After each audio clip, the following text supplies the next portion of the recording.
Hello student, welcome to दक्षिणा ई classroom. हम लोग डिस्कस कर रहे थे स्टीरियो आइसोमरीज और लास्ट लेक्चर में हम लोगों ने डिस्कस किया था ऐसे मॉलिक्यूल जो कि कायरल कार्बन यानी कि असिमेट्रिक कार्बन तो नहीं पोजेस कर रहे, उसके बावजूद भी उसमें हम लोग कायरलिटी यानी कि ऑप्टिकल एक्टिविटीज दिखा पाए। जैसे केस आया था एलिन का, स्पायरो कंपाउंड का आया था, पॉलीफिनाइल के केसेस हम लोगों ने डिस्कस किया था। साथ साथ में ऐसे भी एटम डिस्कस किए गए थे जो कि कायरल तो हैं, कायरल है, लेकिन ऐसे भी केस देखने को मिल रहा है कि कायरल होने के बावजूद भी कायरलिटी नहीं शो कर रहे हैं। जैसे नाइट्रोजन का केस बना था बिकॉज ऑफ नाइट्रोजन इन्वर्जन। वहां पे आप थोड़ा सा कॉन्शियस रहिएगा नाइट्रोजन को लेकर, क्योंकि 4 डिफरेंट ग्रुप होने के साथ कायरलिटी नहीं शो कर रहा है because of the rapid interconversion of one enantiomer to another enantiomer. Generally one enantiomer दूसरे एनांसियोमर में कन्वर्ट नहीं होता है एक्सेप्ट दिस अमाइन। ठीक है, तो वो चीज आप ध्यान में रखिएगा। आगे हम लोग मूव करते हैं one of the important topic जो कि जेई एडवांस है, जेई मेंस के प्रोस्पेक्टिव से है, जो है नंबर ऑफ स्टीरियो आइसोमर्स।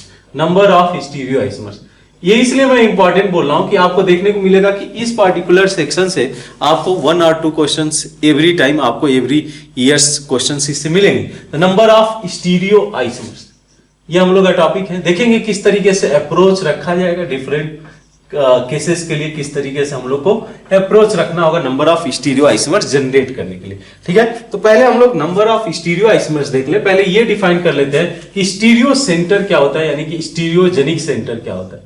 दोनों टर्मिनोलॉजी एक ही चीज को दिखाता है, स्टीरियो सेंटर और स्टीरियोजेनिक सेंटर। स्टीरियोजेनिक सेंटर, ठीक है, समझे इस बात को। ये क्या है बेसिकली, ये एटम हो सकता है या ग्रुप हो सकता है, एटम हो सकता है या ग्रुप हो सकता है या बॉन्ड हो सकता है, जिसके राउंड अगर आप उससे अटैच ग्रुप को अगर एक्सचेंज करो तो इन दैट केस नए आइसोमर्स को जनरेट करेगा। तो यही बोला जाता है it is an bond, it is an atom और bond,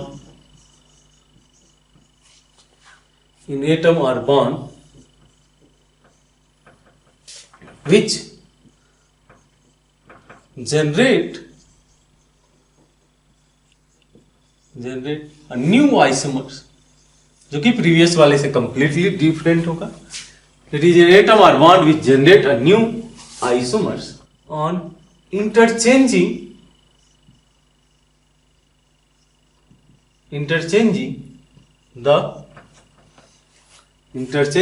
the atoms or group attached to it। ठीक है, by interchanging या on interchanging the atom or groups attached to it। ठीक है, तो इसके अलावा अगर आप ग्रुप को इंटरचेंज करते हो तो नए आइसोमर्स जनरेट होता है, नया आइसोमर जनरेट होगा, चाहे वो हम लोग ज्योमेट्रिकल की बात किए हो या ऑप्टिकल की बात की हो। ठीक है, अगर नए आइसोमर्स को जनरेट करता है तो उसमें स्टीरियो सेंटर की बात किया जाता है। तो 2 टाइप के स्टीरियो सेंटर हम लोग कंसीडर करने जा रहे हैं। 2 टाइप के stereo centre, that is one is geometrical centre, one is geometrical centre. ठीक है, समझना इस बात को। And another is optical centre, another is optical centre. ठीक है, ऑलरेडी हम लोग डिस्कस डिफरेंट टाइप के आइसोमरीज देख चुके हैं, बस यहां पे इसको समराइज करते चलेंगे। ठीक है, ज्योमेट्रिकल सेंटर और ऑप्टिकल सेंटर में रखा गया। अब दिमाग में क्वेश्चन रेज हो सकता है कि सर कन्फॉर्मेशनल को इसमें क्यों पोजीशनिंग नहीं मिला है स्टीरियो सेंटर में।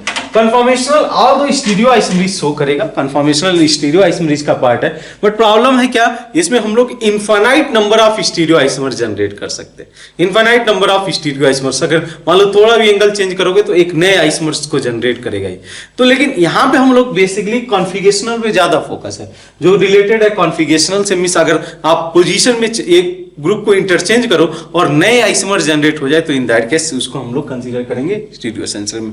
मान लो ये बॉन्ड होता, बॉन्ड के लॉन्ग अगर आप ग्रुप चेंज करते, या एटम होता जिसके लॉन्ग अगर ग्रुप एक्सचेंज करते और नए आइसोमर जनरेट होते तो इन दैट केस उसको सेंटर को हम लोग बोलेंगे स्टीरियो सेंटर। वो बॉन्ड भी हो सकता है, एटम भी हो सकता है। अब थोड़ा सा डिस्कशन में हम लोग रख लेते हैं कि कौन कौन से ज्योमेट्रिकल सेंटर हम लोग के डिस्कशन का पार्ट बना था और कौन कौन सा जो है ऑप्टिकल सेंटर का पार्ट बना था। तो हम लोगों ने स्टार्ट किया था कार्बन कार्बन डबल बॉन्ड। याद है, carbon carbon double bond due to restricted rotation, यहां पे भी हम लोग अगर ग्रुप को एक्सचेंज करते हैं, मान लो यहाँ पे ए रहा बी रहा, आप एक्सचेंज करोगे तो सिस ट्रांस कॉन्फ़िगरेशन देखा जा सकता है। सिमिलरली कार्बन नाइट्रोजन के बारे में डिस्कशन आया था, कार्बन नाइट्रोजन अगर बॉन्ड है तो यहाँ पे भी हम लोग इसको स्टीरियो सेंटर की तरह ही ट्रीट करेंगे, बशर्ते कि ये क्राइटेरिया फुलफिल करता रहे, जो भी क्राइटेरिया हम लोगों ने मेंशन किया वो फुलफिल करता रहे। सिमिलरली नाइट्रोजन की बात कर लिया जाए, नाइट्रोजन नाइट्रोजन डबल बॉन्ड है, यहाँ पे भी देखा जा सकता है। तो ये तो रहे डबल बॉन्ड के केस। वैसे ही हम लोगों ने साइक्लिक सिस्टम कंसीडर किया था, तो साइक्लिक सिस्टम के अंदर हम लोगों ने साइक्लोएल्केन की बात किया था, तो वहां पे हम लोगों ने भी कुछ कंडीशन रखा था, जैसे इसका sp3 होना, इसका ग्रुप का डिफर करना। तो यानी कि मैं ये बोलना चाह रहा हूं कि साइक्लोएल्केन के केस में भी हम लोग बोल सकते हैं कि this is going to show geometrical isomer, इसको हम लोग सेंटर की तरह कंसीडर कर सकते हैं। वैसे ही बात किया जाए साइक्लोएल्कीन के केस में, साइक्लोएल्कीन एक मैं एग्जांपल ले लेता हूं, इस केस में साइक्लोएल्कीन के केस में डबल बॉन्ड प्रेजेंट है, तो इसके अलावा भी हम लोग जीआई ऑब्जर्व कर सकते थे, यानी कि स्टीरियो आइसोमरेज ऑब्जर्व कर सकते थे, तो ये सेंटर भी स्टीरियो सेंटर हो जाएगा। तो ध्यान रहे कि साइक्लोएल्कीन का भी केस आ सकता है, बशर्ते कि हम लोग को क्या ध्यान में रखना है कि ये carbon greater than or equal to 8 से ज्यादा होगा, तभी हम लोग जीआई के बारे में सोच सकते हैं। अपार्ट फ्रॉम दैट और भी सिस्टम आए थे, इसमें एलिन की बात की गई थी, एलिन था, स्पायरो कंपाउंड था और पॉलीफिनाइल था, ठीक है, पॉलीफिनाइल था। ये सभी सिस्टम थे जिसके अंदर हम लोगों ने ज्योमेट्रिकल सेंटर देखा था, ठीक है। बस कंडीशन ये रखना आप कि जो है विथ ऑड नंबर, चाहे वो odd number of pi bond हो, ऑड नंबर ऑफ रिंग हो या odd number of phenyl ring हो, ठीक है। तो विथ ऑड नंबर ये आप मेंशन कर देना ताकि क्लियर रहे, क्योंकि इवन के केस में हम लोग नहीं ऑब्जर्व कर पाएंगे, ऑड के केस में ऑब्जर्व कर पाएंगे। वैसे ही ऑप्टिकल सेंटर की बात हुई थी, ऑप्टिकल सेंटर मींस जिसके अलावा हम लोग ऑप्टिकल आइसोमरेज शो करा सकते हैं। तो यहाँ पे कायरल सेंटर में कंसीडर किया गया था, कायरल सेंटर, कोई भी chiral centre, not only carbon, जो कि 4 डिफरेंट ग्रुप से अटैच्ड है, उसको हम लोग कायरल सेंटर में कंसीडर कर सकते हैं। जैसे कि कायरल कार्बन हो गया, कायरल फास्फोरस हो सकता है, कायरल सल्फर हो सकता है, कुछ भी हो सकता है, 4 डिफरेंट ग्रुप से अटैच्ड होना चाहिए, एक्सेप्ट दिस केस, इसको आप एक्सेप्शन में ही रखना, ठीक है। नाइट्रोजन जो कि लोन पेयर ऑफ इलेक्ट्रॉन है, यहाँ पे R1 R2 R3 से जुड़ा हुआ है, तो यहां क्यों नहीं दिखाया जाता? बिकॉज यहाँ पे रैपिड इंटर कन्वर्जन होता है, वन फॉर्म से अनदर फॉर्म में कन्वर्ट होता है, जिसकी वजह से रेसिंग मिक्सचर में ये एग्जिस्ट करता है। तो although this contain a chiral centre, although is contain the chiral centre, but हम लोग बात करें अगर जो है स्टीरियोजेनिक सेंटर में, तो इसको नहीं कंसीडर किया जाएगा, बिकॉज हम लोग ग्रुप को अगर चेंज भी करें तो नया आइसोमर्स, बिकॉज आपस में इंटर कन्वर्टिबल है ना, because of that we are not considering this is the stereogenic centre. Although ये कायरल सेंटर है, कोई दिक्कत नहीं, बट यहाँ से मॉलिक्यूल से अगर हम लोग जो है नया आइसोमर जनरेट करना चाहें नहीं होगा, बिकॉज दोनों को एक ही कंसीडर किया जा सकता है, इसके एनांसियोमर को भी और इसको दोनों को एक ही कंसीडर किया जा सकता है, बिकॉज ये आपस में इंटर कन्वर्टिबल होंगे। उसके अलावा क्या बात किया गया था? कायरल सेंटर तो हुआ था, मेन तो कायरल सेंटर ही पार्ट है। उसके अलावा हम लोगों ने यहाँ पे भी एलिन की बात की थी, स्पायरो कंपाउंड के बारे में बात किए थे, और पॉलीफिनाइल के केसेस हम लोगों ने कंसीडर किया था।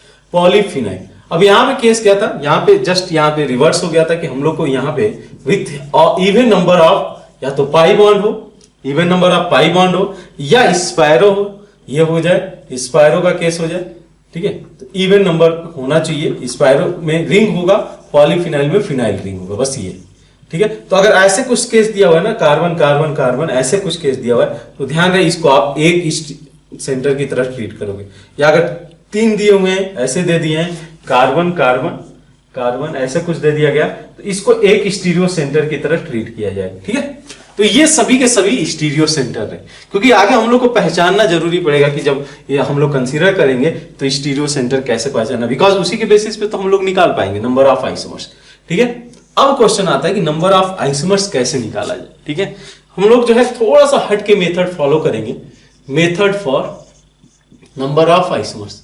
मैं चाहूंगा कि आप हर मेथड पे उसी वे से देखो, बिकॉज क्वेश्चन किस तरीके से पूछे हमें नहीं पता है, तो हम लोग का अप्रोच सच दैट होना चाहिए, क्वेश्चन बाय क्वेश्चन चेंज होता रहे। तो देखते हैं कि किस तरीके के मेथड अभी तक डेवलप हुए हैं, कि किस तरीके से नंबर ऑफ आइसोमर्स जनरेट किए जा सकते हैं, और उन सभी केसेस में जो भी जिस सिस्टम के लिए सबसे वेल वैलिड होगा उसको हम लोग अप्लाई करने जा रहे हैं, ठीक है। तो method for number of isomers, just मैं एक टर्मिनोलॉजी दे रहा हूं इस केस के लिए, ठीक है। वैसे तो फॉर्मूला यूज किया जाता है बहुत सारे केसेस में, बट फॉर्मूले पे हम लोग डिपेंडेंट नहीं हो सकते, ठीक है। तो 3 केसेज आते हैं, 3 मेथड आते हैं। एक बोला जाता है यूजिंग द फॉर्मूला, पहला केस आता है यूजिंग द फॉर्मूला, बट इसके साथ प्रॉब्लम है। प्रॉब्लम यह है कि फॉर्मूला कितने दिन तक याद रहेगा और हर जगह वैलिड भी नहीं है। क्वेश्चन में थोड़ा सा भी ट्विस्ट किया तो क्वेश्चन ये गलत हो जाएगा। तो फॉर्मूला बहुत लॉन्ग टर्म के लिए मैं नहीं बोलूंगा कि आप जो है ध्यान में रख सकते हो। कुछ केसेस के लिए हाँ फॉर्मूला हेल्प कर जाएगा, नो डाउट। कुछ केसेस में फॉर्मूला आपको हेल्प कर जाएगा। जैसे आपने किया था ज्योमेट्रिकल सेंटर था तो वहां पे आपने नंबर ऑफ ज्योमेट्रिकल आइसोमर्स पता किया था, तो वहां पे भी कुछ फॉर्मूला यूज किया था, to the power n for the unsymmetrical, to the power n minus one plus to the power p minus one for the symmetrical molecule. तो वो भी हेल्प कर ही रहा है आपको, तो कोई दिक्कत नहीं। With a formula with some limitation, ठीक है, विद सम लिमिटेशन। इसको कुछ लिमिटेशन है, हर केस में एप्लीकेबल नहीं, हैविंग सम लिमिटेशन, ऐसे लिख सकते हो, हैविंग सम लिमिटेशन, ये मेंशन कर सकते हो। दूसरा मेथड आता है that is stereoisomeric tree. दूसरा मेथड आता है that is stereoisomeric tree, या हम लोग बोल सकते हैं isomeric tree, stereoisomeric tree. ये सबसे बेस्ट मेथड मैं मानता हूं, बिकॉज इसमें हम लोग हर केसेस विजुअलाइज कर लेते हैं, चाहे वो मेसो कंपाउंड हो, डायस्टियोमर्स हो, एनांसियोमर्स हो, ये सभी इस मेथड से जो है हम लोग पता कर लेते हैं, क्योंकि इसमें आपको नंबर ऑफ आइसोमर्स बस पता चल पाता है। मेसो कंपाउंड वाले फॉर्मूला भूल जाते हैं जनरली लोगों के। तो मैं ये सबसे अप्रिसिएबल मेथड ये मैं मानता हूं, बिकॉज इसमें हम लोग को क्लियरली दिख जाता है कि how many different possibilities is there, ठीक है। तो ये मेथड जो कि मैं नेम इसको मैं दिया हूं, ऐसे मेथड ये बहुत पहले डेवलप किया गया होगा इसे फैकल्टी के थ्रू, लेकिन इसको मैं नेम दे रहा हूं स्टीरियो आइसोमेरिक ट्री। ऐसा कुछ है नहीं, ऐसा कुछ नेमिंग नहीं है, बट इसको मैं नेम दे दे रहा हूं stereo isomeric tree, such that कि हम लोग को थोड़ा सा समझ में आए कि किस तरीके से हम लोग को अप्रोच रखना है। और लास्ट जब सब कुछ नहीं काम करता है तब इन दैट केस हम लोग को क्या कंसीडर करना होगा, बाय ड्राइंग द स्ट्रक्चर, ठीक है। ये जेई इस वाले पे ज्यादा फोकस करता है, बाय ड्राइंग द स्ट्रक्चर, क्योंकि वो जेई में आपको क्या वो चाहेगा कि आपका टाइम ज्यादा से ज्यादा कंज्यूम करे।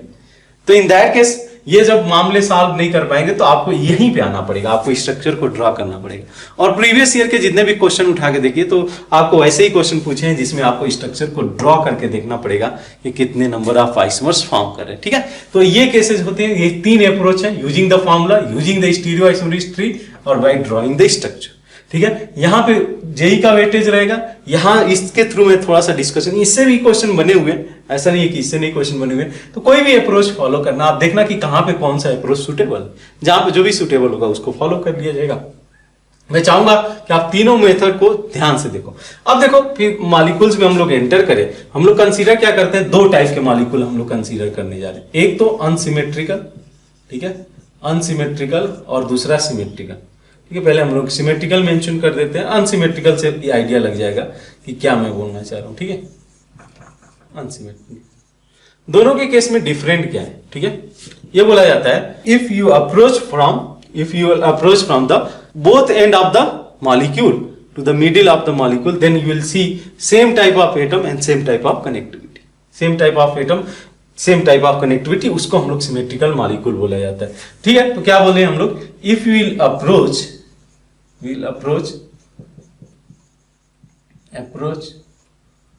to the middle of molecule from both end, ध्यान से देखना, from both end, ठीक है,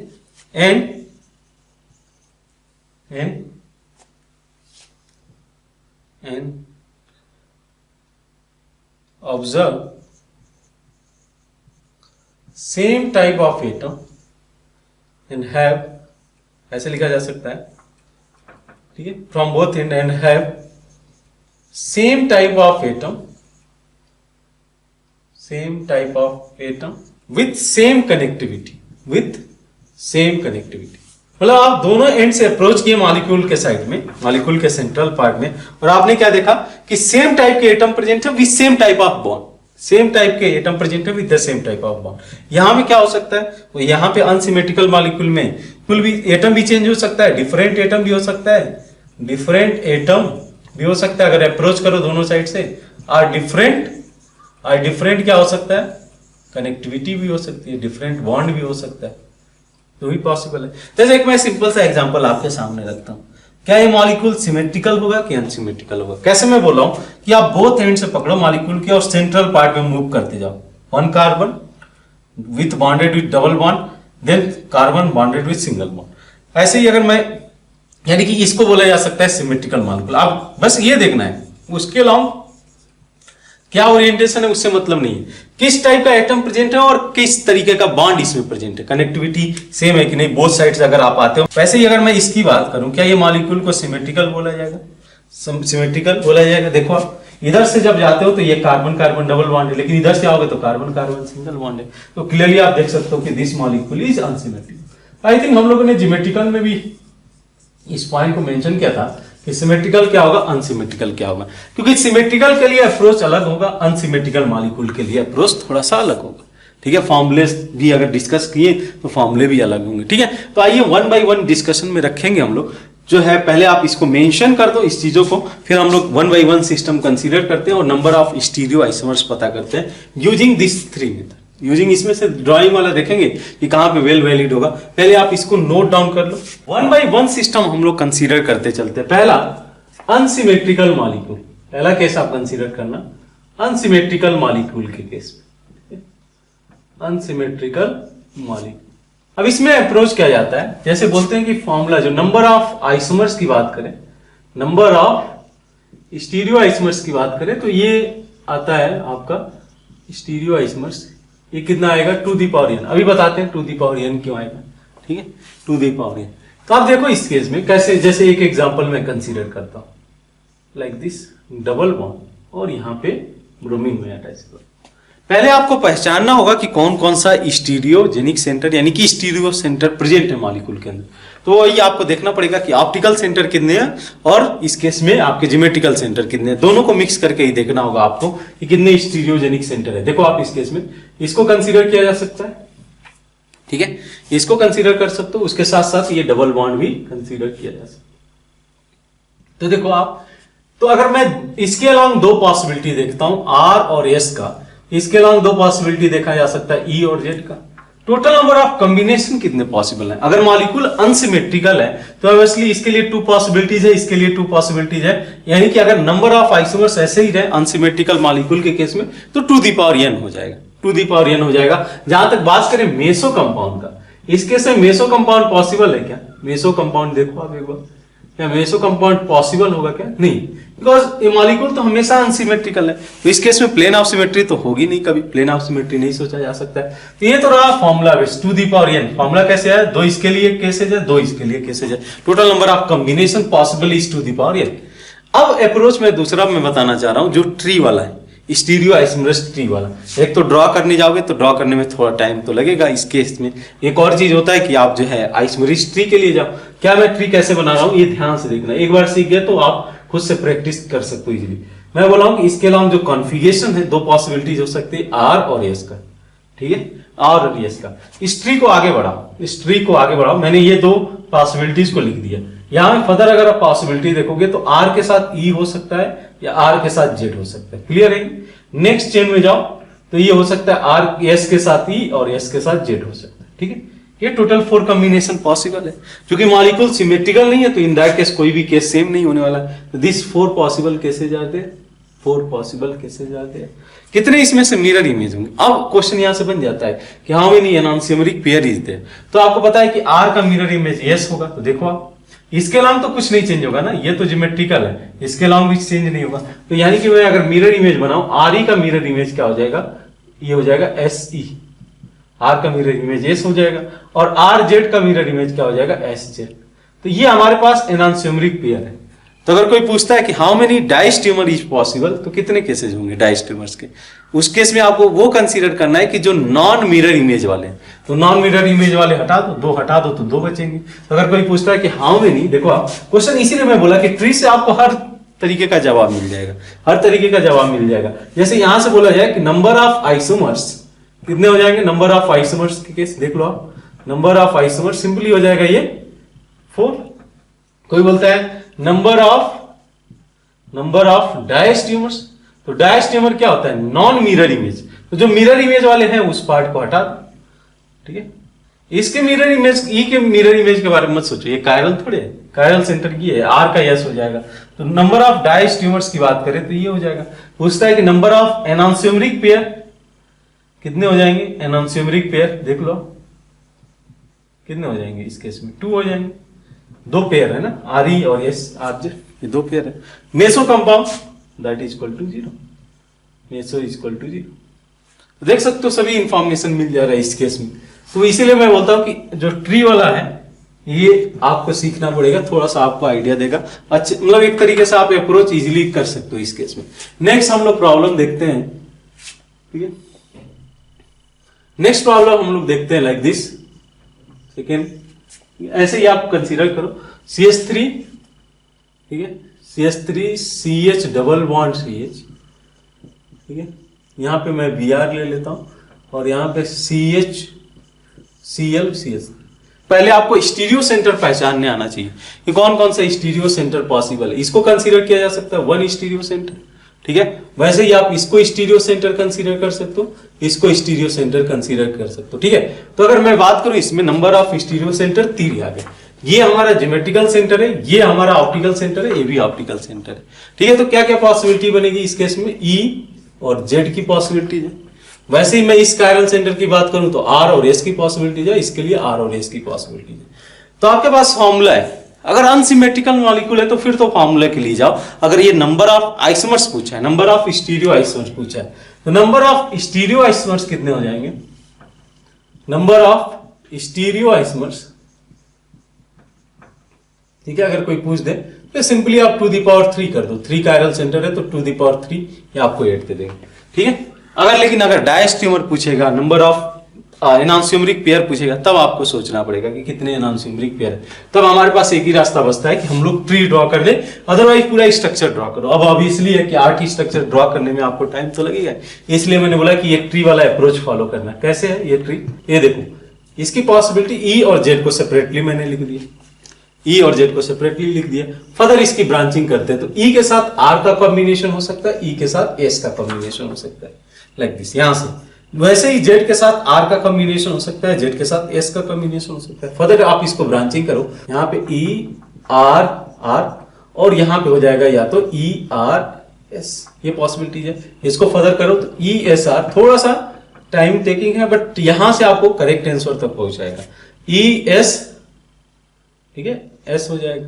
वैसे इसको फर्दर ब्रांचिंग करो तो Z R R Z R S, एक बार प्रैक्टिस करो तो ये आ जाएगा Z S R और Z S S, ये हो जाएगा, ठीक है। तो ये टोटल देख लो आप, यहां पे भी 8 कॉम्बिनेशन पॉसिबल है, 8 कॉम्बिनेशन पॉसिबल है। अब इस केस में आप मिरर इमेज कंसीडर कर लो कि कौन किसका मिरर इमेज है। जैसे E R R का मिरर इमेज क्या हो जाएगा, E के अलावा तो चेंज नहीं होगा तो ये हो जाएगा E S S, समझ में आती है बात। वैसे ही E R S की बात करें, E R S का मिरर इमेज क्या हो जाएगा, E R S का मिरर इमेज हो जाएगा E S R। वैसे ही E, ठीक है, E S R हो गया, E S S हो गया। अब इसमें बात करते हैं हम लोग, Z R R का मिरर इमेज क्या हो जाएगा, Z S S हो जाएगा, ठीक है। वैसे ही Z R S का मिरर इमेज क्या हो जाएगा, Z S R हो जाएगा, देख लो। तो ये 4 मिरर एनान्सियोमरिक पेयर है, 1 2 3 4। डायस्ट्यूमर्स कितने हो जाएंगे, डायस्ट्यूमर इस केस में आपके 4, डायस्ट्यूमर्स इस केस में 4 हो जाएंगे। तो ऐसे ड्रॉ करके आप आइडिया लगा सकते हो, ड्रॉ करके आइडिया लगाया जा सकता है। अब कई बार क्वेश्चन पूछ देता है कि जैसे कि क्वेश्चन ऐसे पूछ देगा कि how many stereo isomer is form, ठीक है, सही है, बात समझ में आती है। लेकिन अगर भी क्वेश्चन ऐसे पूछ दे कि how many fraction will obtain on the fractional distillation, तब क्या क्वेश्चन बनेगा। इसी में थोड़ा सा मैं क्वेश्चन आपके लिए रेज करता हूं कि हाउ मेनी, ये तो आपने निकाल दिया नंबर ऑफ स्टीरियो आइसोमर्स, पूछ दिया कि how many fractions are, fraction will obtain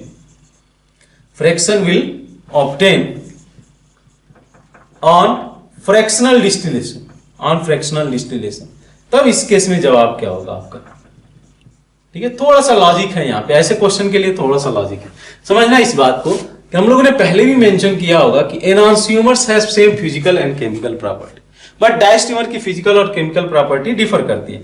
तो फ्रैक्शनल डिस्टिलेशन जब आप करा रहे हो, how many fraction will obtain on fractional distillation. तो अब इसलिए समझो कि फ्रैक्शनल डिस्टिलेशन किसके बेसिस पे कराया जाता है, बॉइलिंग पॉइंट के डिफरेंस की बेसिस पे। अब जब एनहांस्यूमर लिया जाएगा तो enantiomer have the same boiling point but diastereomers don't have same boiling point. तब इस केस के लिए आप क्या एक कॉन्सेप्ट रखना पड़ेगा ध्यान में कि एनहांस्यूमर्स हैव सेम, ऐसे लिख लो आप, enantiomers have same, enantiomers have same boiling point and cannot be separated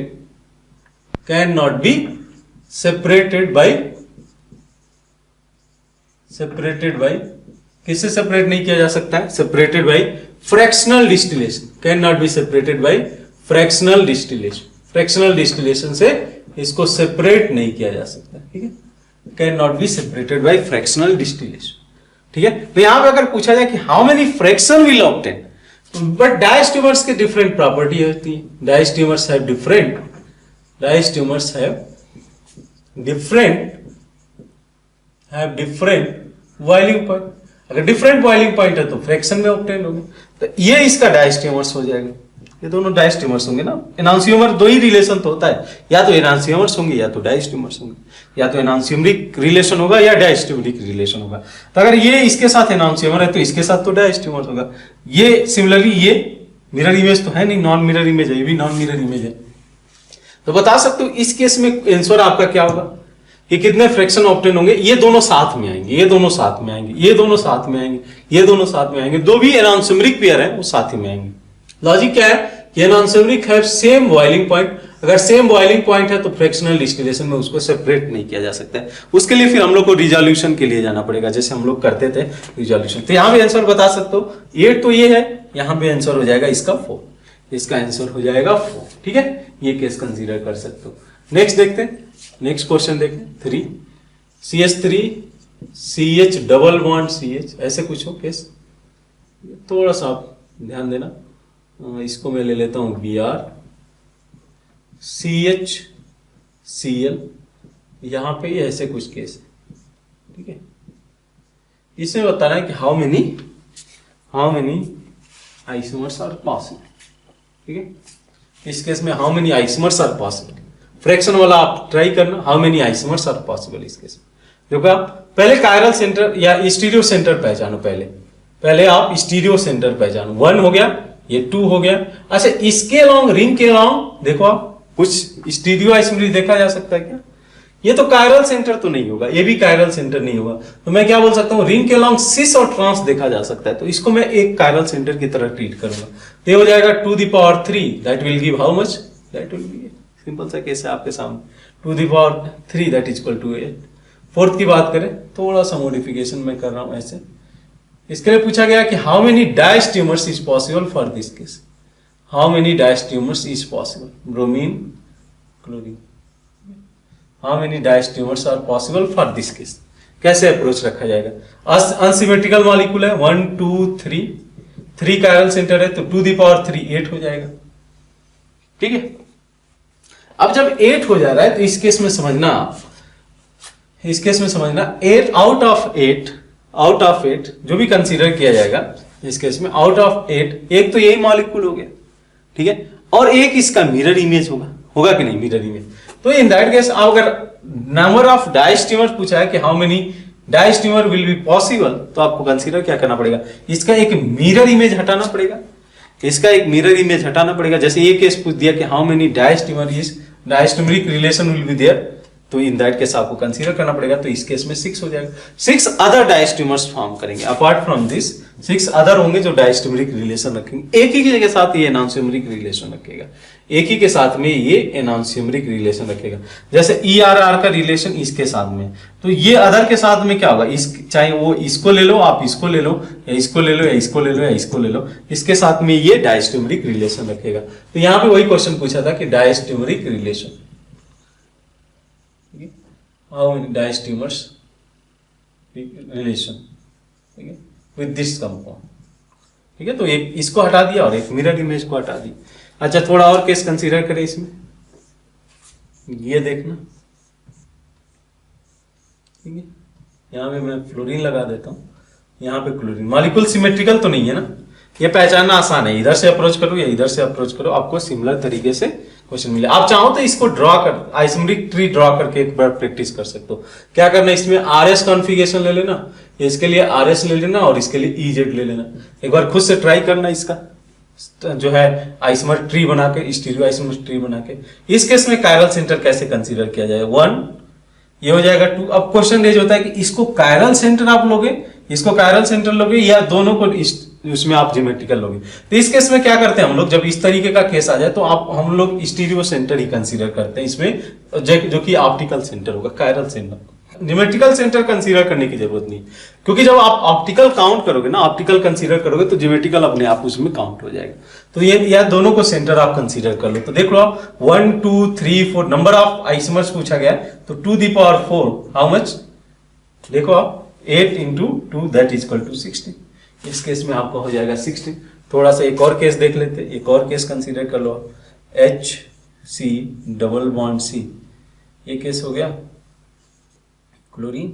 इस केस में how many stereo isomers is possible. देखो आप इसको आप कैसे कंसीडर करोगे, ये जो सिस्टम है ऐसा, ये भी तो हमारा ऑप्टिकल सेंटर ही था विथ इवन नंबर ऑफ 5 1 एलिन, और ये क्या था, ये भी एक सेंटर है, तो 2 the power 2 that is equal to 4। आप चाहो तो ट्री प्रैक्टिस करना, इसके अलावा RS कॉन्फ़िगरेशन लेके और इसके अलावा EZ का कॉन्फ़िगरेशन लेके, ठीक है। तो यही हम लोग का रहा अनसिमेट्रिकल मॉलिक्यूल। आसान है क्योंकि इसमें फॉर्मूला भी कुछ एक्सटेंड तक एप्लीकेबल है। आगे के हम लोग सिमेट्रिकल मॉलिक्यूल देखते हैं, पहले आप इसको नोट डाउन कर लो। नेक्स्ट सिस्टम आप मेंशन कीजिए, that is symmetrical molecule, symmetrical molecule with even number of symmetrical molecule with even number of stereo center। इस केस में क्या होगा, इवन वाले केस में तो डायरेक्ट मैं फॉर्मूला पे ही जाता हूं, number of isomers, number of stereoisomers is equal to, लेकिन आपको अप्रोच वही ट्री वाला रखना है, number of stereoisomers equal to कितना हो जाएगा 2 the power n minus 1 plus 2 the power p minus 1 where p is equal to n by 2। ये सिंपल सा approach, where p is equal to n by 2। यहां पे देखो simple सा, पहले भी ऐसे केस हम लोगों ने कंसीडर किया था, जैसे ये आप ले लो लाइक दिस। यहां केस क्या है, आप ये भी एक स्टीरियो सेंटर कंसीडर करोगे, ये भी स्टीरियो। पहले आप देखो कि मॉलिक्यूल सिमेट्रिकल है कि नहीं, स्टेप बाय स्टेप फॉलो करो। पहले आइडेंटिफाई करो कि मॉलिक्यूल सिमेट्रिकल है या अनसिमेट्रिकल है। आप देखो कि कितने number of stereo centre present है। देखो आप 2 स्टीरियो सेंटर है, एक तो सिंपल सा है अप्रोच की 2 द पावर n minus 1 यानी कि 2 the power 2 minus 1 plus 2 the power 1 minus 1 that is equal to how much 3 it will be. और एक दूसरा अप्रोच है कि हम लोग ट्री के थ्रू जाए, ट्री में आइडिया लग जाएगा, ट्री के थ्रू जाए हम लोग E और Z, इसको फर्दर अगर हम लोग बाइफ्रैक्टेड कर रहे हैं ना, इसको फर्दर जो है एक तरीके से ब्रांचिंग करते जा रहे हैं, तो E हो सकता है, EZ हो सकता है, वैसे ही आपका ZE हो सकता है, बट ZZ हो सकता है। अब यहाँ पे 4 आइसोमर्स होंगे नहीं, 4 आइसोमर्स इसलिए नहीं होंगे क्योंकि आपने कुछ यूनिट रिपीट किया है, उस रिपीट में से एक यूनिट को कैंसिल आउट कर दो। EZ पढ़ो या ZE पढ़ो बात बराबर है ना, आप EZ पढ़ो या ZE पढ़ो दोनों तो सिमेट्रिकल मॉलिक्यूल है ना, इस वजह से एक केस आ गया कि ये दोनों सेम हो गए। तो अगर ये दोनों सेम हो गए, अगर ये दोनों सेम हो गए, इन दैट केस एक ही को कंसीडर करो, total number of isomers in that case will be 3। थोड़ा सा और मॉडिफिकेशन देखें इसमें, थोड़ा सा और एक डिफरेंट केस देखते हैं। मान लो कि ये इस तरीके से कायरल सेंटर, ठीक है, OH यहाँ पे, OH यहाँ पे। पहले आप देखो कि मॉलिक्यूल सिमेट्रिकल है कि नहीं, मॉलिक्यूल सिमेट्रिकल है या नहीं है सिमेट्रिकल, ठीक है। तो कैसे अप्रोच जाएगा इस केस में, सिंपल सा है, देखो आप इधर से इधर गए, ग्रुप आपको सेम दिखा, सेम कनेक्टिविटी के साथ दिखे, तो in that case molecule symmetrical है। अब जो नंबर ऑफ आइसोमर्स की बात करें तो देखो आप ये एक कायरल सेंटर है, एक कायरल सेंटर, ये स्टीरियो सेंटर। तो इस केस में अगर even number of stereo centre है तो सिंपल सा फॉर्मूला जाता है 2 the power 2 minus 1 plus 2 the power p minus 1 that is equal to 3 हो गए।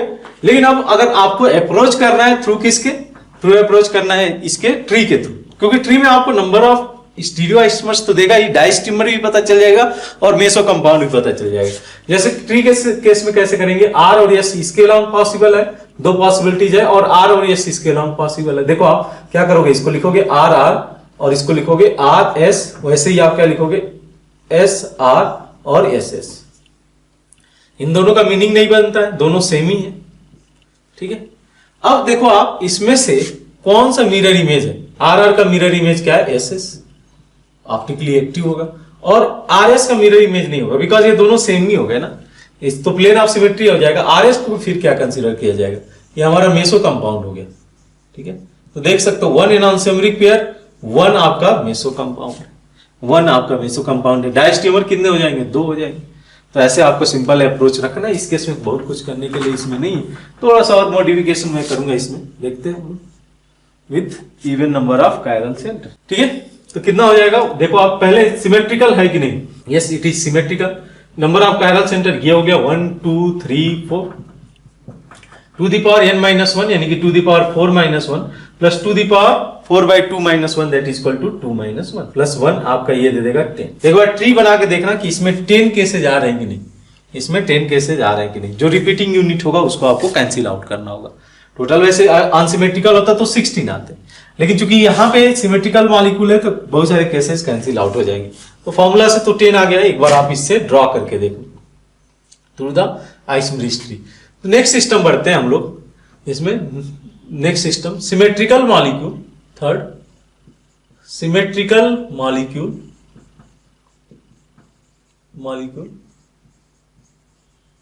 With odd number of stereo centre, odd number of stereo centre.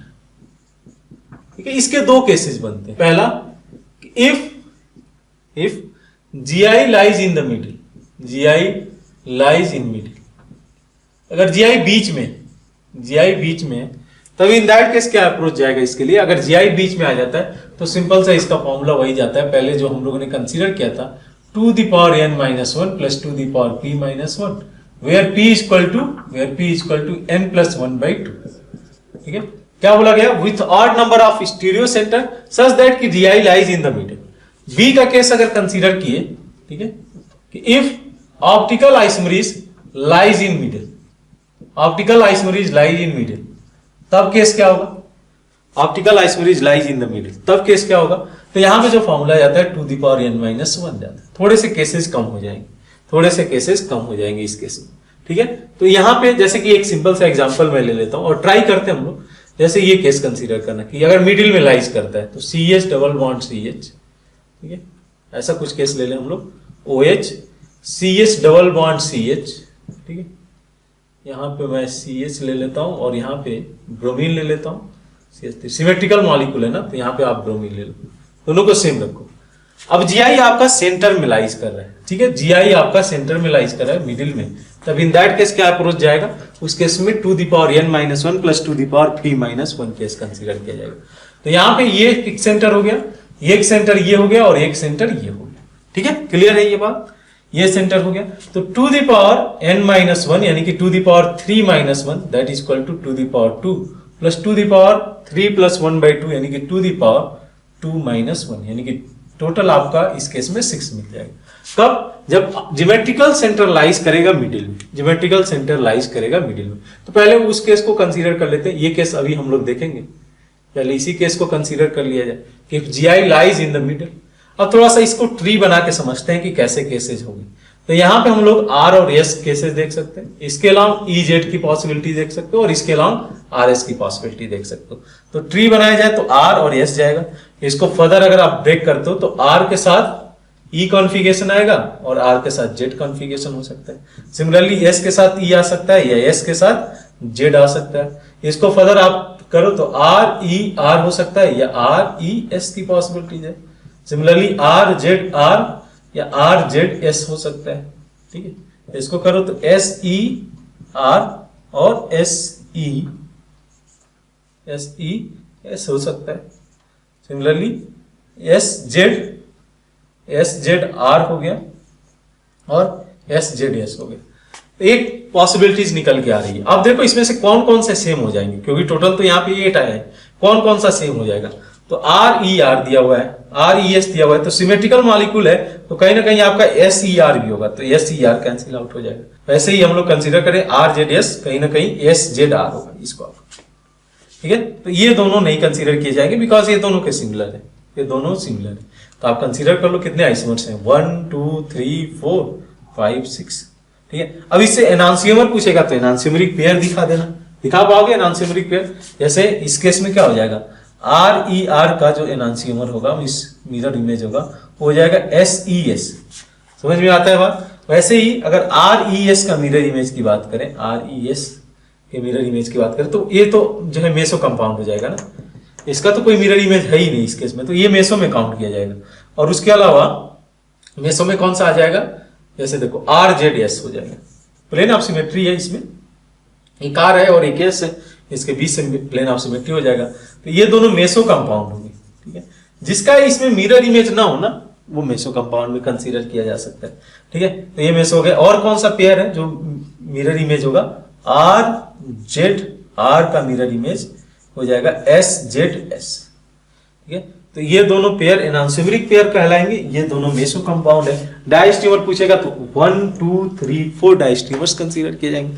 इसे देख सकते हो कंप्लीट इंफॉर्मेशन आपको मिल रहा है, इससे कंप्लीट इंफॉर्मेशन आपको मिल रहा है। ठीक है, तो इसको पहले नोट डाउन कर लो, फिर इसके फर्दर केसेस की अगर ऑप्टिकल आइसोमरीज सेंटर में लाइज करता है, मिडिल में लाइज करता है, फिर किस तरीके के केस होगा जब सिमेट्रिकल मॉलिक्यूल है। तो फोर्थ केस आप मेंशन कर सकते हो, फोर्थ वन दैट सिमेट्रिकल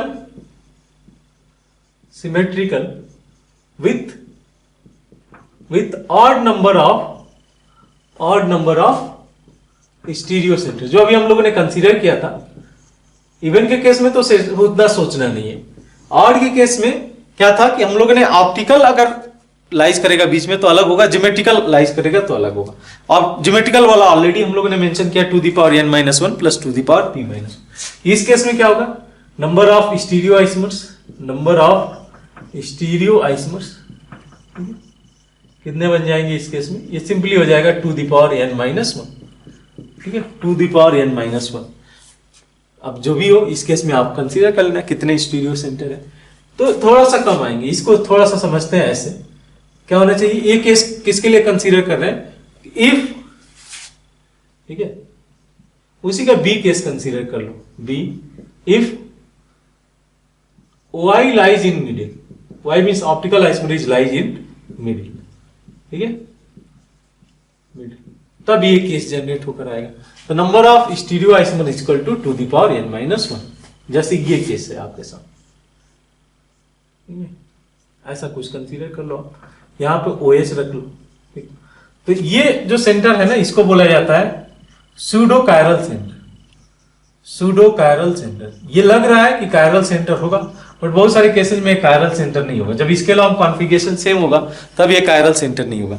इसके अलावा अगर कॉन्फ़िगरेशन अलग अलग होगा, मान लो एक ई हो गया और ये जेड हो गया, तब इन दैट केस ये डिफरेंट ग्रुप की तरह ट्रीट किया जाएगा, तब ये जाके कायरल होता है। तो ये इस केस में कायरलिटी किस कुछ केसेस में दिखा सकता है, मींस एक तरीके से इसको मेंशन किया जाता है सूडो कायरल सेंटर। ठीक है, उसमें बहुत ज्यादा टर्मिनोलॉजी में नहीं जाना है। यहाँ पे देखो आप क्या हो सकता है, अब देखो पॉसिबल सिंपल सा केस है, सिंपल सा फॉर्मूला जाएगा 2 द पावर n-1, क्योंकि n की वैल्यू 3 है, तो यहाँ पे 1 stereo center, 2 stereo center, 3 stereo center, 2 the power 3-1 that is equal to 2 the power 2 4 आ जाएगा। एक बार इसको ट्री से भी प्रैक्टिस कर लेते हैं। तो यहाँ पे इसका कॉन्फ़िगरेशन क्या हो सकता है, EZ, इसके अलावा RS की पॉसिबिलिटीज हो सकती है, इसके अलावा EZ की पॉसिबिलिटीज।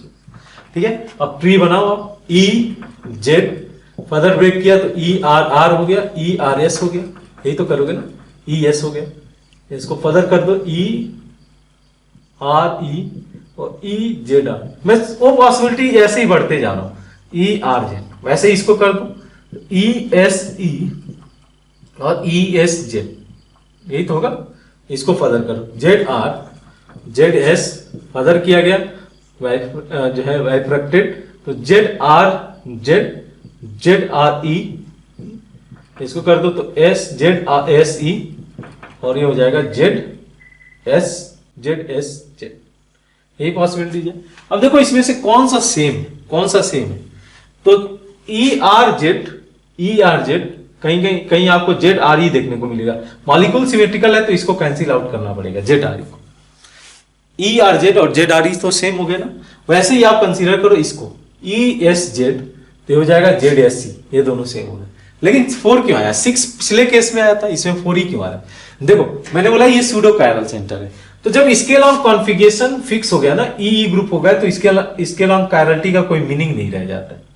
कायरलिटी का कोई मीनिंग नहीं रह जाता है। आप एस ई लिखो या ई आर ई लिखो, बात बराबर है।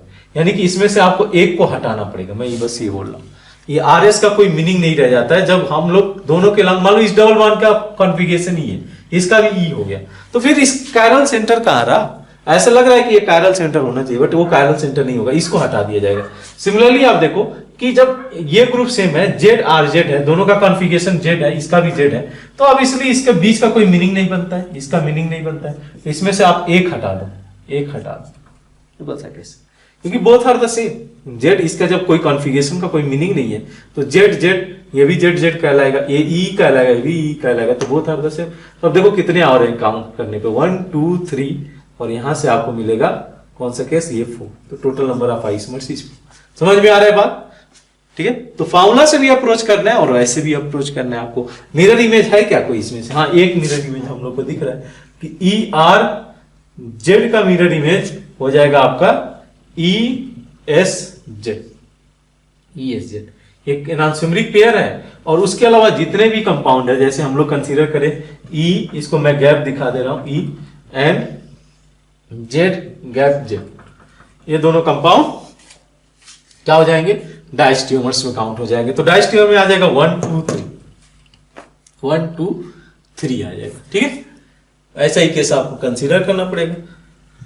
ठीक है, तो एक क्वेश्चन हम लोग इस पे प्रैक्टिस करते हैं जो जेई एडवांस ने पूछा हुआ है क्वेश्चन। ठीक है बच्चों, एक क्वेश्चन है आपके सामने कि ये जेई एडवांस का ही है, सिमिलर कॉन्सेप्ट पे जा रहा है ये। Which of the following is correct, क्या बोला है, for the given molecule number of stereoisomer is 6, number of diastereomer is 3, stereochemistry about double bond is 6, then stereoisomer is 4, stereochemistry about double bond is trans, then stereoisomer is 2। ठीक है, तो approach तो simple सा है। Number of stereoisomers अगर निकालना होगा तो फिर तो आप देख लो, आप मॉलिक्यूल सिमेट्रिकल है, मॉलिक्यूल सिमेट्रिकल है और जो ज्योमेट्रिकल सेंटर है वो बीच में लाइज कर रहा है, तो उस केस में तो हमारे पास सिंपल सा फॉर्मूला है ना, 2 the power n minus 1 to the power p minus 1, simple सा केस है। With odd number of pi bond के लिए, odd number of stereo centre के लिए क्या है, 1 2 3 तो है, तो इस केस में 2 the power 3 minus 1 4 हो जाएगा और 2 the power 2 minus 1 2 हो जाएगा, तो ये टोटल 6 दे देगा, यानी कि ए करेक्ट है, ए इज करेक्ट। अब लेकिन अदर वो केसेस को अगर आपको कंसीडर करना है तो फॉर्मूला वहां पे उतना ज्यादा सही काम नहीं करेगा, तो फिर हमारे पास वही ऑप्शन बचता है कि हम लोग ट्री के थ्रू जाए। ठीक है, ट्री के थ्रू जाए, कैसे करना है देखो, आप ट्री के थ्रू आर और एस कॉन्फ़िगरेशन है, आर और एस कॉन्फ़िगरेशन है। फर्दर अगर आप चेंज करो इसको तो आर यहाँ पे आर और एस हो सकता है, यहाँ पे ई जेड हो सकता है और फिर से यहाँ पे आर और एस हो सकता है। तो कैसे कंसीडर किया जाए, यहाँ पे आर ई या आर जेड हो सकता है, वैसे ही एस ई और एस जेड हो सकता है। फर्दर इसको अगर आप चेंज करते हो तो आर ई आर हो जाएगा और आर ई एस हो जाएगा। ये पॉसिबिलिटीज दिख रहा है आपको, आर जेड आर और R Z S. Similarly S E S और एस ई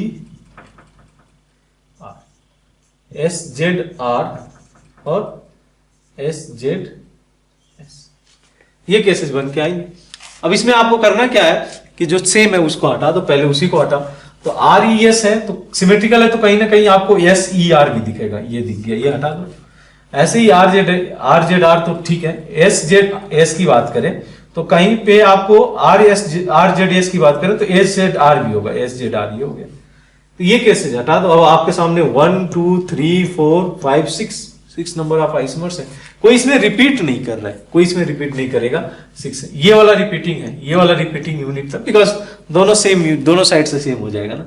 अब उसके अलावा आप क्वेश्चन देखते हैं, देखो तो आर ई आर का मिरर इमेज क्या हो जाएगा, आर ई आर का मिरर इमेज हो जाएगा एस ई एस। वैसे ही आर जेड आर का मिरर इमेज हो जाएगा, आर जेड आर का मिरर इमेज हो जाएगा एस जेड एस, यही तो होगा, एस जेड एस 4 ये होगा।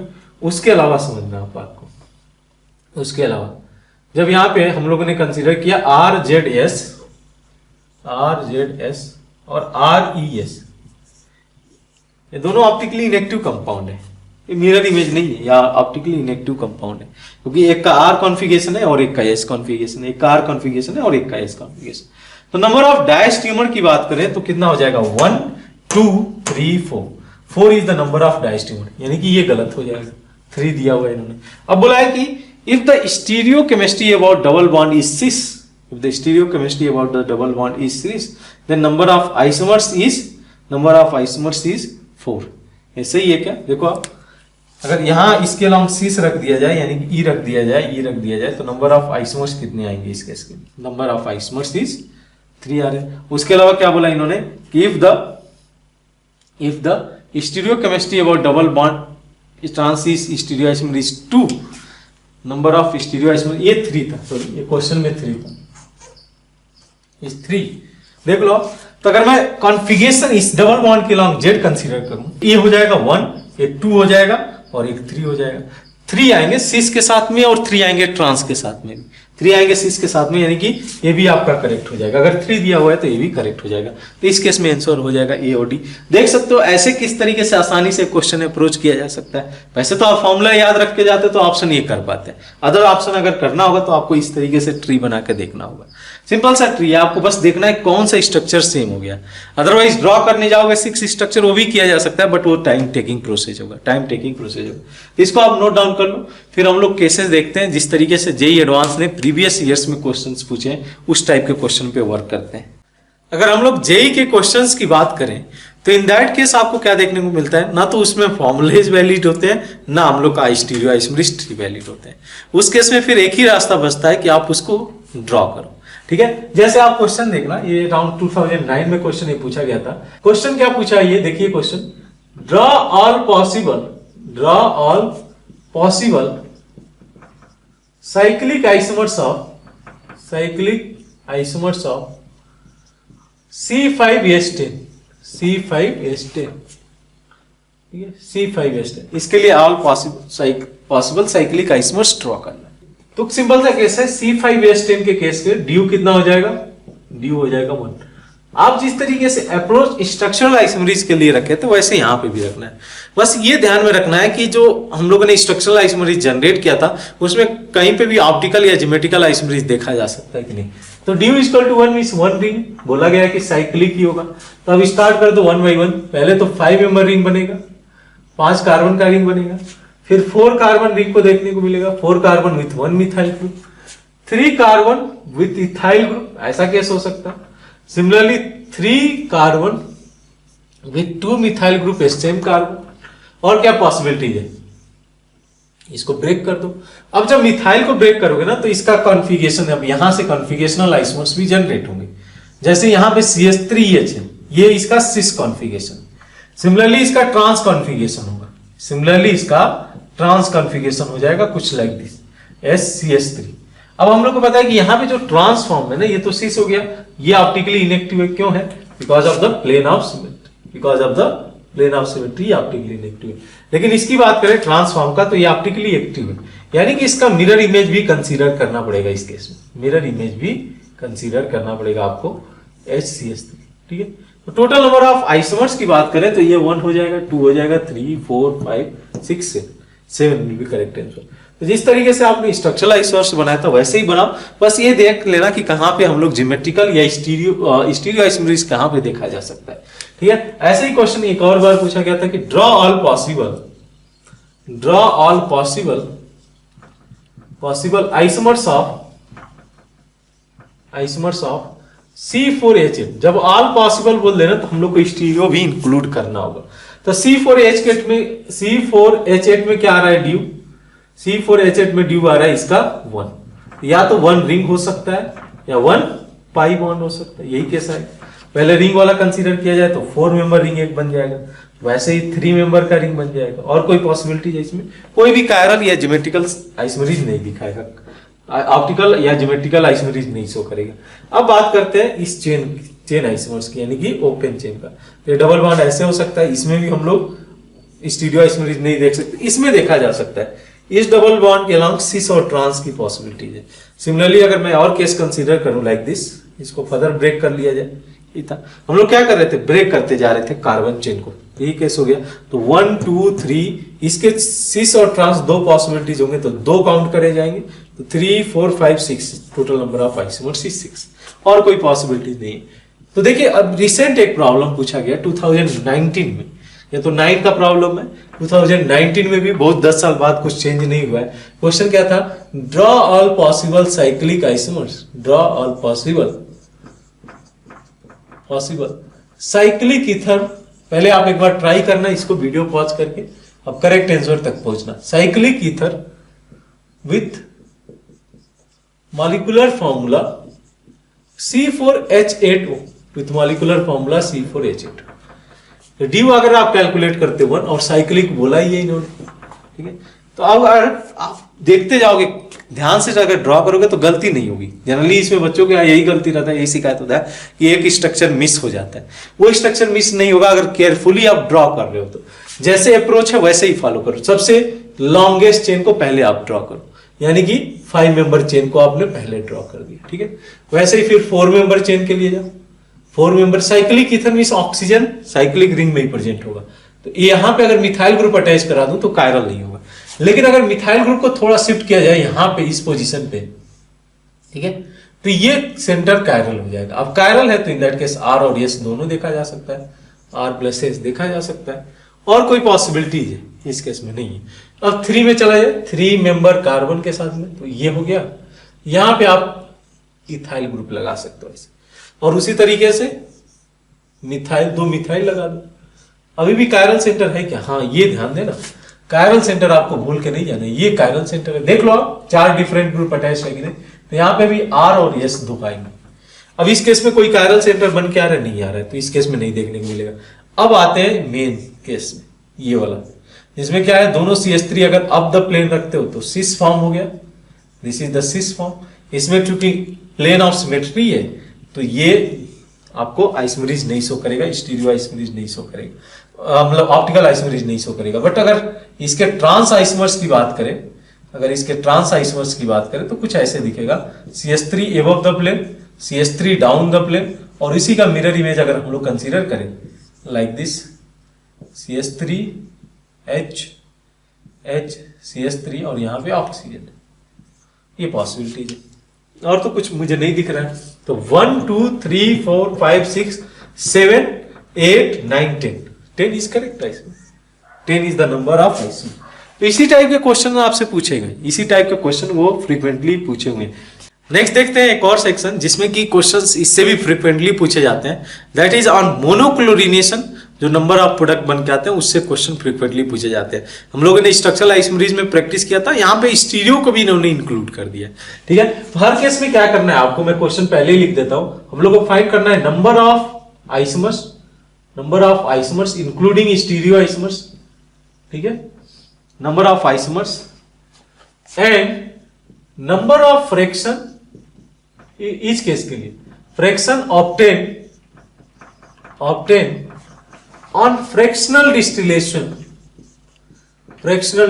ये क्यों मेंशन किया जाता है? अभी थोड़ी देर पहले मैंने मेंशन किया क्या कि अगर फ्रैक्शनल डिस्टिलेशन किया जाएगा तो जो एनॉन्सियोमर होंगे वो साथ में आएंगे। क्यों? क्योंकि उनका बॉइलिंग पॉइंट सेम हो जाएगा।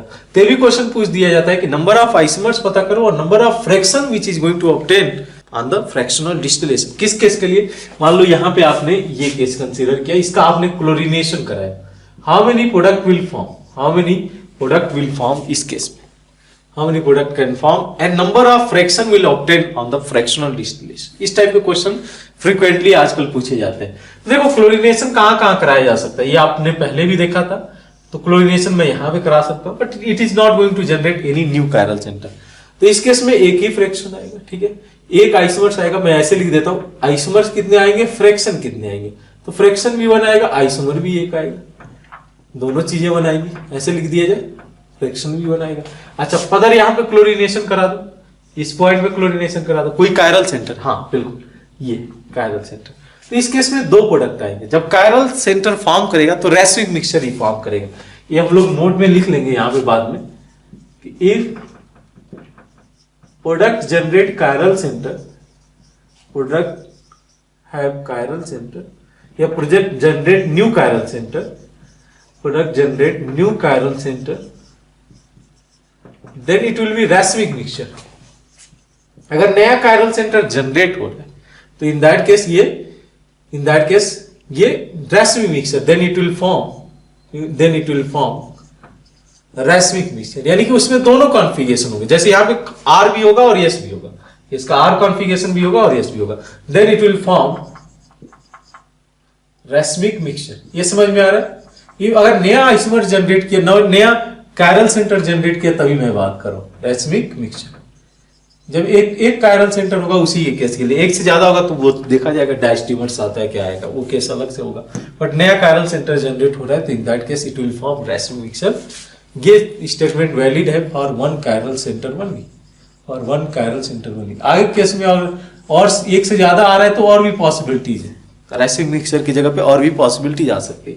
तो देखो इस केस में दो यहां से आएंगे, फ्रैक्शन कितने ऑब्टेन होंगे इस केस में होगा, और कोई पॉसिबिलिटीज है, देखो और कई पॉसिबिलिटीज है। यहां पे क्लोरीनेशन कराओगे तो सेम प्रोडक्ट आएगा, तो ये आपको दे देगा 3 नंबर ऑफ फ्रैक्शन, ये दोनों साथ में आएंगे, इसका आर कॉन्फ़िगरेशन और एस कॉन्फ़िगरेशन, क्योंकि both have same boiling point, because both have same boiling point, इसको आप सेपरेट नहीं कर सकते हो, आर को और एस को सेपरेट नहीं किया जा सकता है। इस केस में जब आप फ्रैक्शनल डिस्टिलेशन करोगे तो इन दैट के साथ में आएंगे। तो नंबर ऑफ आइसोमर्स की बात करें, नंबर ऑफ आइसोमर्स की बात करें तो 3 हो गया।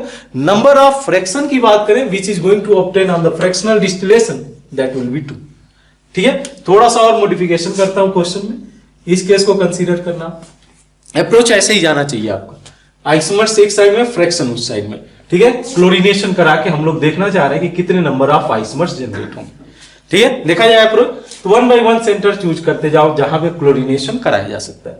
यहां पे मैं क्लोरीनेशन शुरू करूं, यहां पे देखो any chiral center, new chiral center is going to generate. अगर न्यू कायरल सेंटर होगा तभी ये बात किया जाएगा, तो इन दैट केस कोई न्यू कायरल सेंटर है नहीं है, तो ये प्रोडक्ट एक ही, आइसोमर्स एक ही आएगा, फ्रैक्शन भी एक ही आएगा।